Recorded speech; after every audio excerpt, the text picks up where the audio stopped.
seconds away on Studio 5, going behind the scenes. Sorry, we don't know what our schedule is going to be with the doctor. We just have to be available. Of the movie and the real-life miracle story of Anna Bean. Is what happened? Is it what you prayed for? I didn't exactly pray for it, but I just knew I was tired of dealing with it. Plus, We are the light of the world. We are the city on a hill. Kari Jobe is one of more than a dozen artists scheduled to perform when 1 million people stand together at the National Mall. We're counting down to the day with the man behind the event. And then, she's a jazz recording artist and physician, and she's in Studio 5 with a message from the heart. A lot of times when we're talking so much and asking for so many things. So much to get to in Studio 5 now.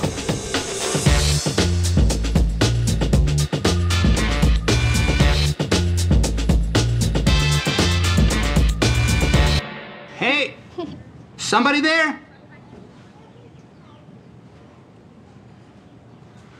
Let me hear your thoughts.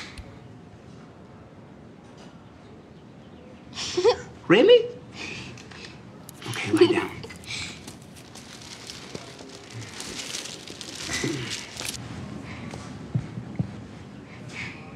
Why do you wear an Elmo tie? I lost a bet to him. If I had won, he'd be wearing a Dr. Nurko tie right now. And when can you take it off? When my next patient gets better. So, do me a favor. Get better fast. Newly released on DVD, that's a scene from the film Miracles from Heaven, the amazing story of healing for a little girl who was standing at death's door. That story is the focus of this edition of Studio 5. We have your all-access backstage pass to the making of the movie. But first, here's a look at the headlines from the world of uplifting entertainment. It is your weekly top 5 from Studio 5. At number 5, more than 50 million people across the globe sing their music. Hayes got a song. Jesus. All right, so we got that, Jesus Woohoo. And now, Pureflix Films is bringing Hillsong's highly anticipated feature film to theaters, September 16th. I guess this would be 11 albums. We're the biggest band you've never heard of. Hillsong, Let Hope Arise, shares its journey from a tiny church in Sydney to an influential international music ministry. Does everything make sense? Absolutely not. But I think more stuff doesn't make sense without him. At number 4,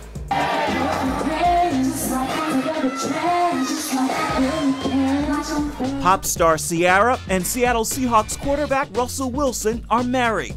Both posted photos of their wedding at a London castle on social media. The singer posted this one on Instagram declaring, "We are the Wilsons." The couple made headlines while dating when they acknowledged they were saving sex for marriage. And at number 3 is Steph Curry's leading lady, Ayesha. So it's so funny because Riley's 3 and then we have Ryan now who's 4.5 months. So we're just starting to build our traditions as a family. Mrs. Curry has her own cooking show on the Cooking Channel in the works. And she tells People magazine she had a no athletes policy before dating the now celebrated Golden State Warrior. They were kids when they met, and Ayesha refused his initial request to date. But he finally convinced her to go out, and she picked him up in her 1995 Astro van for that very first date. I got a tweet this morning asking me if looking at porn was cheating. A Preacher's Reminder is this week's number 2. The Fox network has begun its summer test run of the talk show for the popular megachurch pastors, and produced by one of the creators of The View. Is Beyonce a role model or not? The show is getting a 3-week run, and Studio 5 is chatting with the pastors next week. And now, at number 1, from Baton Rouge to Minneapolis to Dallas, deadly violence has America in mourning, and celebrities are lending their voices, calling for change. We, America, we need to do a lot of soul searching, a lot of soul searching. And I also believe sin is at the root of it. And those are your top 5 for this week. Christy Beam wrote the book that inspired the film Miracles from Heaven. It's her family's personal journey from misery to miracle. Christy is sitting down with us a little later in the show. But first, here's a look at the making of the movie. Christy Beam watches closely as the pages of her book, Miracles from Heaven, come to life on this film set. This is the amazing story of her daughter Annabelle's healing from an incurable, deadly digestive disorder. Sorry, we don't know what our schedule is going to be with the doctor. We just have to be available. Actress Jennifer Garner plays Christy, a role she personally calls transformative. My initial thoughts were, I didn't know what to think. I didn't know if I could really, just on a basic level, believe the story. And at the same time, I was so moved by it. I just wanted to know more. Christy and her family watched Anna suffer through years of pain, invasive hospital tests, and surgeries. Unable to do anything else, doctors sent Anna home to die. Then, despite the pain, one day she decided to climb a tree with her sisters. It was a hollow cottonwood, and she fell inside 30 feet head first to the bottom. She was trapped, unreachable, unresponsive for hours. Until unexpectedly, Anna woke up, walked away healed, with a story of meeting Jesus in heaven. So you're telling me that when this baby girl fell 30 feet, she hit her head just right, and it didn't kill her, and it didn't paralyze her. It healed her. Yes. We watched the film with Anna and her family in Texas. Is what happened? Is it what you prayed for? I didn't exactly pray for it, but I just knew I was tired of dealing with it. And I didn't want to have to deal with it anymore, but I wasn't like, oh, I hope I fall in a tree and get healed. Ready, and action. I love talking to people who can see their lives portrayed on the big screen, especially when they have such great actors and actresses playing them. Did Jennifer Garner? Oh, she did an amazing job. She nailed it. And you know, her heart was so in it from the very beginning. From the moment we met, we just bonded. Maybe as mothers, we just connected. And it just warmed my heart because she had my book and she was poring over the pages. She'd highlighted things. She had questions for me about things. So she completely engulfed herself in it. This is our 4th time here. This is an acid reflux.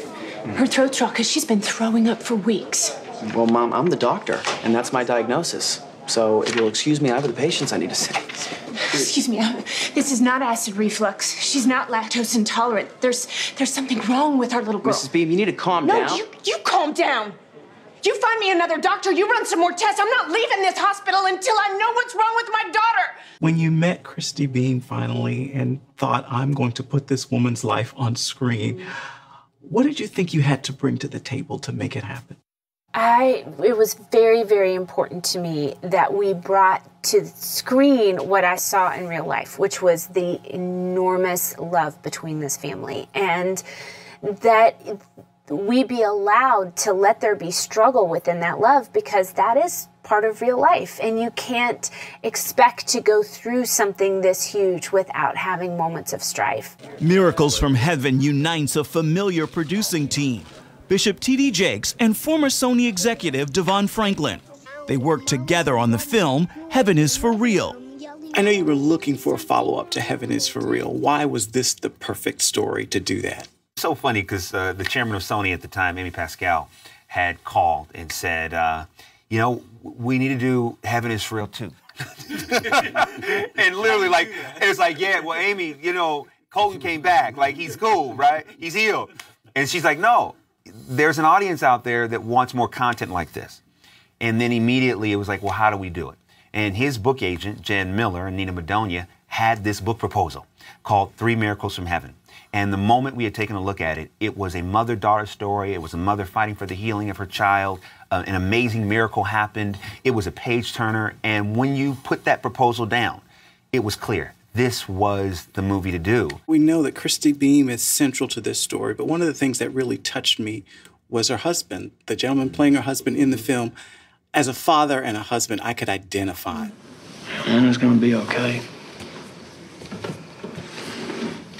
It's probably just a bug. Doctor will give us something for it. I just feel anxious About what? about everything, the kids, the house, your business. Kids, come on, the kids are fine. Well, my business is gonna work. Oh, babe, you say that like it's absolute. Well, this may take a while. But it'll be okay. It'll be okay.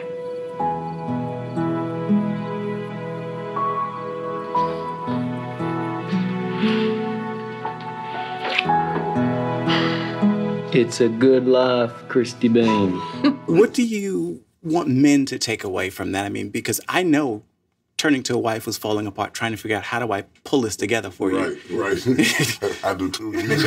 I do. Yes, I do. Been there, done that again. Yeah. I think Yo, yeah. I think, first of all, you're one of the few people to ask that question. I think it's a great question to be asked. You would think with a female directress of the level that we had, and you would think with a female primary star of the level of Jennifer Garner, that it would be a chick flick. You know, everybody in it, it's a female story. It's about a girl. It's about her mother. It was directed by a woman, but it is not a chick flick. No. It does not emasculate men in any way, nor does it trivialize the masculine role. He's still strong. He's still relevant. He's still powerful. And I think men will enjoy this film because it is not just merely the dumbing down of the masculine role in the home. This is a story of hope, from the heart to the heart. I want people to come away feeling hopeful, and I want people to come away and feel like they are surrounded by miracles and they are surrounded by love. And sometimes you may have to dig them out. It's worth digging them out. It's worth taking the time to look around you and really find the joy that already exists in your life. And speaking of finding joy in the everyday, Jennifer Garner has shared that she grew up going to church in her home in West Virginia. After doing this movie, it is now something she and her children have started doing regularly in Los Angeles. Still ahead on Studio 5. She's very grounded, and I don't know if that's a middle child thing or if it's because she's been to heaven child thing. The real-life mother of Anna Beam takes us inside the film and inside her daughter's miracle. I think the message of faith is in this film. I think the perseverance that this family has to keep is really important. People have to see that you have to keep the faith. That's Queen Latifah, who stars alongside Jennifer Garner in Miracles from Heaven. Garner plays Christy Beam in the film, the mother of the young girl in desperate need of a miracle. We sit down with the real-life Christy Beam for today's Studio 5 interview.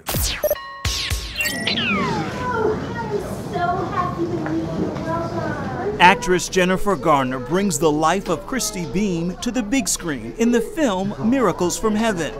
It's a role Garner personally calls transformative.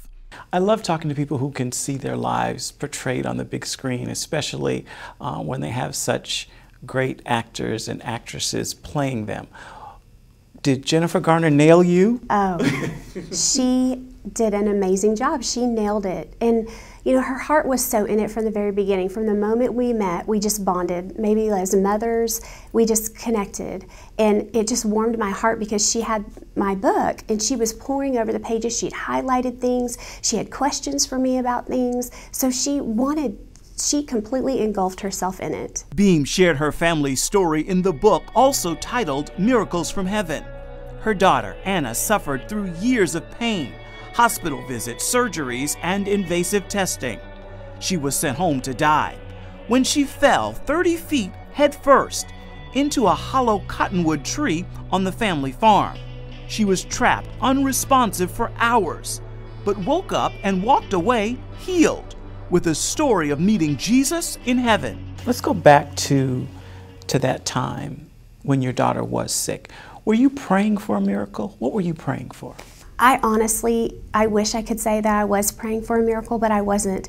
You know, sometimes my prayers were just like, let Annabelle eat this plate of food through today. Let today be the day she eats a whole plate of food. Let today be today she drinks this whole glass of water.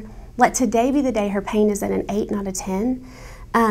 So I didn't pray for a miracle. I prayed for maybe simple things, not putting God where he should be, able to answer those big prayers. Did you ever stop as a family or you as an individual and say, God, why? Why her? Why are we going?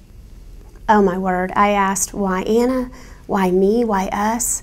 Why are you watching this, God? I remember crying out to him and saying, are you seeing what I'm seeing? Do you feel what I'm feeling? How can you let this happen? So many times I asked that question. There was a time that you write about where your daughter essentially is ready to give up. She says, I just want to go to heaven. Take me back to that time. Recall some of that conversation. You know, I've learned so much about God and who God is. At that time, I just would cry out to God more than anything. God, please don't answer her prayer. Please don't take her. You can't have her. Please, God, please be with her. Please love her.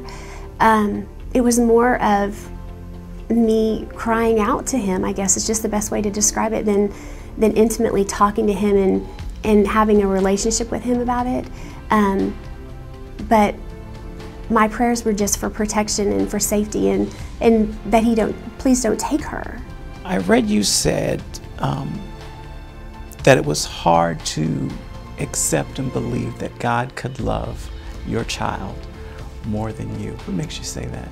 Because it just hit me one day, and I still get so overwhelmed that as much as I love Annabelle, as full of love as my heart is for her, he loves her more than I do. So when I yearn and struggle and watch her suffer, how much more does he hurt to watch that baby suffer?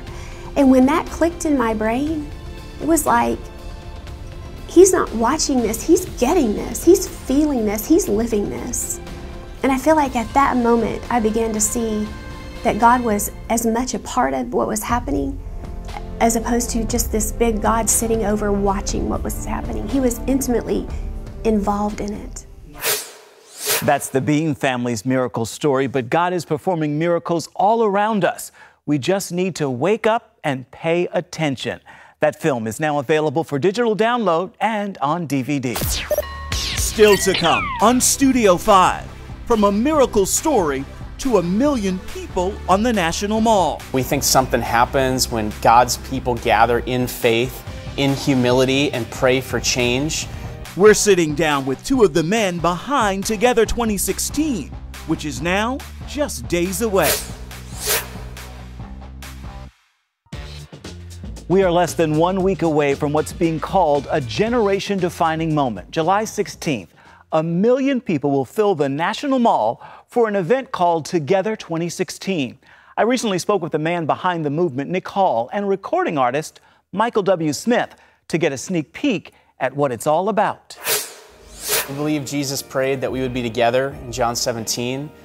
He prayed that we would be one as a family, and so we think something happens when God's people gather in faith, in humility, and pray for change. We often talk about 2 Chronicles 7:14. We talk about these moments where we're coming not with all the answers, but we're coming to the one who has the answers. And so we're gathering. We believe this is time. We believe it's an urgent hour, and it's time to rally to Jesus. And so that's what this gathering is all about. This vision's been birthed in Nick for a long, long time. It's been many, many years in the making. And yeah, I think anybody with any common sense, if you watch the news and see what's going on in our country, it's sort of spiraling out of control. There's a lot of division, racial division, politically, economically. Even the church has been divided, and we are in trouble. And nobody can fix us except God. I mean, Jesus has the answer. And so I think something very, very significant can happen on that day, because I think people are coming for one purpose. It's good, God, you got to heal our nation. You're the only one that can do it. And so it's going to be incredible. I really do. My faith is extremely high. I get asked to do things all the time. This is at the top of the list because it's important. And what's really remarkable is that this next generation of people are leading this thing. That's Absolutely. historical in its own right. Again, this isn't an evangelical event, this isn't a Catholic event, this is a Jesus event. And we believe that everybody is welcome to the table. We're all unifying. This is a major, big deal for all of us. And so, you know, I think backstage will be a love feast. I think you're going to see the spirit of it is going to be pretty remarkable. Studio 5 is on the National Mall July 16th to bring you a behind-the-scenes look at the event. Stay connected with us for live updates that day. And still to come on Studio 5, a closer look at another artist scheduled to take the stage at Together 2016.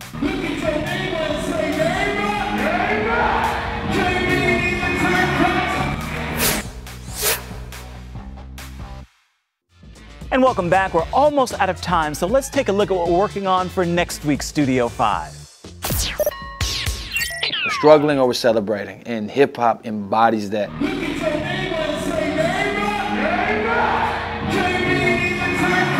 His fans know him as simply KB.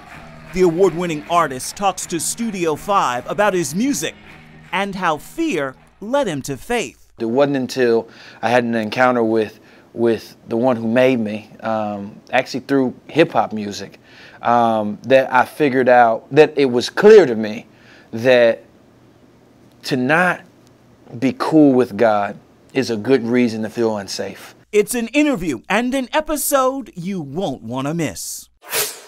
And that is just one story from our rundown for next week. But before we say goodbye this week, I'm giving the final word to jazz artist Greta Manning. It is a reminder of why it's sometimes so good to simply be still, be silent, and listen. A lot of times when we're talking so much and asking for so many things, a lot of times we receive what we feel like we need. If we would just be quiet and listen to what he's saying, because most of the times, if we would just get to the root of why he created us to begin with, in our purpose, our needs are fulfilled. Taking time to listen and finding our needs fulfilled. That is the final word for today. Until next time, be sure to reach out and touch me at Ephraim Graham on Instagram, Facebook, and Twitter, as well as Snapchat. And then come on back and see where Studio 5 takes you next week.